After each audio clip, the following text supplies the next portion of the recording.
Welcome to Cyclone Pier. Ayan.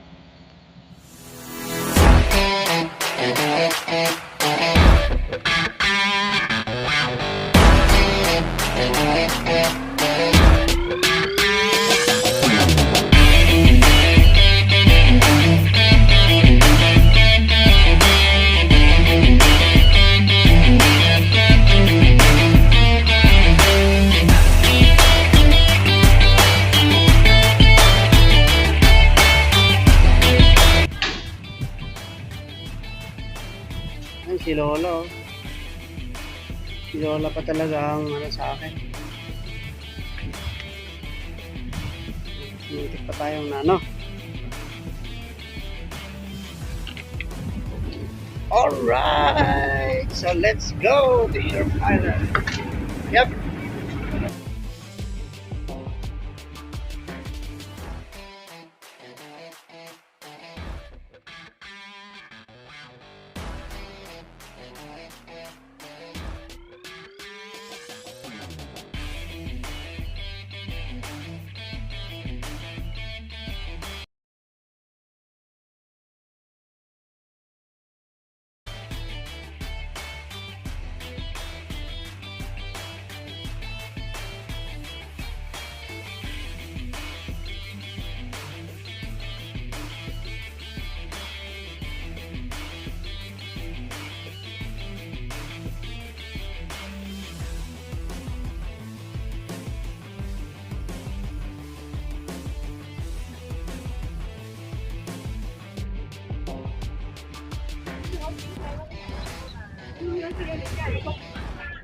Whoa!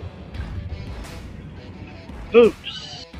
Ayan! So welcome to Sharp Island.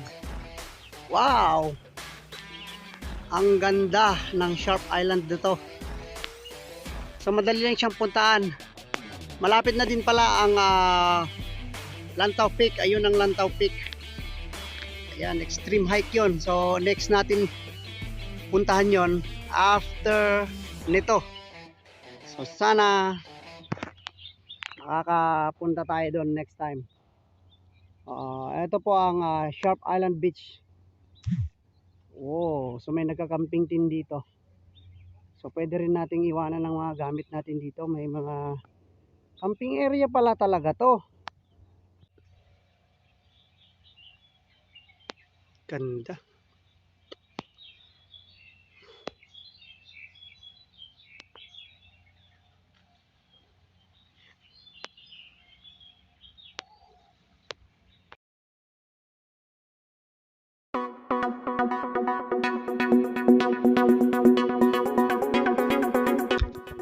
So ayan mga pamangkin, magpe-prepare na tayo ng almusal natin dahil wala pang tao kasi mamaya dadagsay na ito ng mga kayak,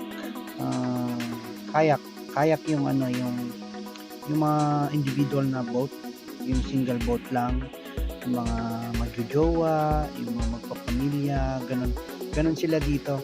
So yung target ko na magkayak doon sa may beach na nauna kong pinuntahan ay hindi ko nagawa.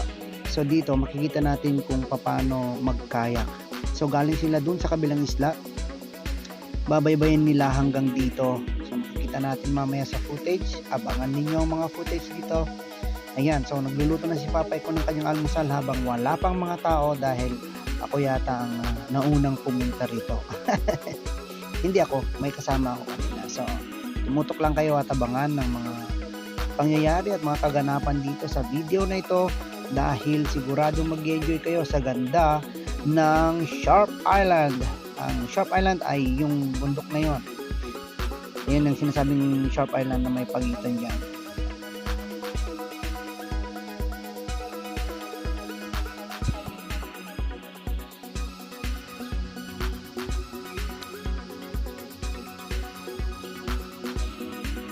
Itlog!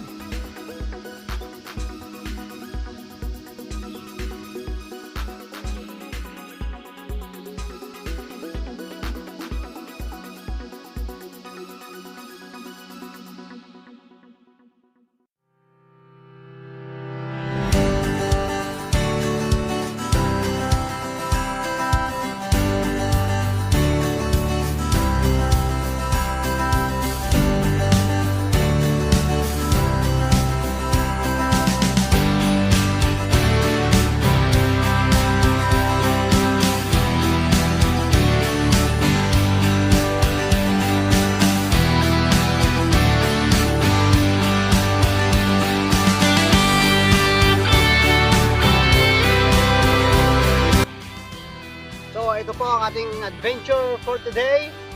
Abangan po ang video doon sa kabilang isla at saka abangan din ang video dito sa Sharp Island mismo. So meron akong aerial footage doon sa mga boating at meron din akong aerial footage dito sa Sharp Island. At syempre meron akong pangbabang video, meron akong pangtaas. So abangan nyo po dahil napakaganda ng lugar, ng mga lugar na pinuntahan ko kagabi, kaninang umaga at saka ngayon. So mamayang alas 5 pa tayo uuwi.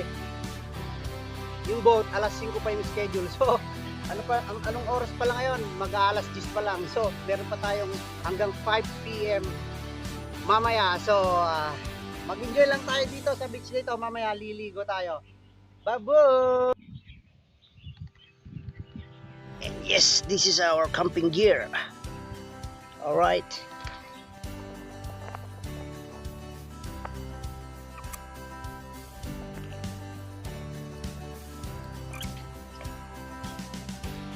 Ang bansang kulang.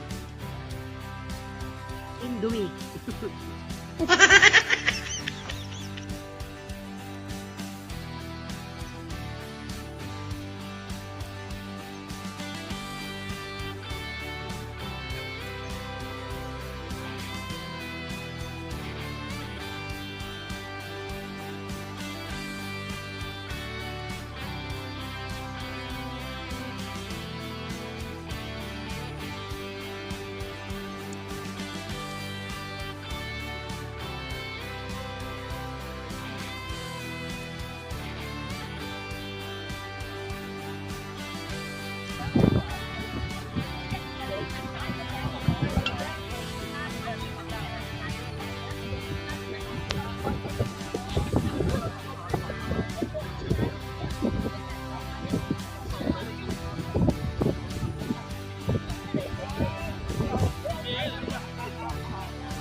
Ayan, so dumadami na po ang mga tao. Ayan, so ayan po yung kayak na sinasabi. Ayun na. Marami nang dumaong na kayak. Nakatulog kasi ako kanina, so hindi ko na nabidyohan yung pagdating nila. Pero meron pa ring mga nagsisidatingan doon. Ayan. So kapag nagkakayak ka ay super mai-enjoy mo yung dagat kasi hindi masyadong maalon dito sa parteng Saikung. So dito nila nilagay yung mga kayak na yan. Ayan. Single boat lang yan. So mai-enjoy mo talaga ang paglalakbay mo papunta doon sa kabilang isla. Ayun, tingnan nyo, ang dami. Ayan, so mga families, mga lovers. Oh wow, sana all lovers. Ayan. So si kuya kanina pa nag-ayos ng kanyang tent pero hindi niya maayos-ayos dahil malakas ang hangin, tinatangay tinatangay ng hangin ng kanyang tent. So ayan po ang kayak. Ayan. So tumutok lang kayo at mag-enjoy sa aking video. Thank you so much.